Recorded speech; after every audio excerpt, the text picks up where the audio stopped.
जेव्हा याची मी भाजी बनवली आणि खाल्ली त्यावेळेला मला नक्कीच पश्चाताप झाला की कारण याआधी मी कधी ही भाजी का बनवली नाही। तर जवळजवळ माझ्या लग्नाला 24 वर्ष पूर्ण झाली तरी पण मी अजून ही भाजी खाल्ली नव्हती आणि बनवली सुद्धा नव्हती।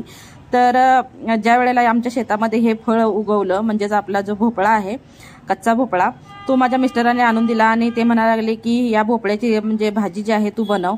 तर खरं सांगायचं म्हणजे या भोपळ्याची भाजी मी कधीही न बनवल्यामुळं मला म्हणजे भाजी कशी होती याची शंका होती, पण पहिल्यांदा जे मी ही भाजी बनवली त्यानंतर खरंच मला पश्चाताप होऊ लागला की ही भाजी मी आधीच बनवायला पाहिजे होती। म्हणजे प्रत्येक वर्षी आमच्या शेतामध्ये याचे म्हणजे भोपळे जे आहेत ते येतातच, पण याची भाजी करायला मी टाळाटाळ करत होते कारण मला जमेल की नाही म्हणून। आणि ज्या वेळेला ही भाजी बनवली त्यावेळेला खरंच मला एवढं म्हणजे मनाला वाईट वाटलं की हे फळ आपल्या शेतात असून देखील मी याची भाजी कधी बनवली नव्हती। तर भाजी खूप साधी सोपी आहे, आपण जसं बटाट्याची भाजी बनवतो ना तसंच करायचं आहे। फक्त मी याची थोडी रस्सा भाजी बनवणार होते त्यामुळे मी हे कुकरला करायला घेतलं।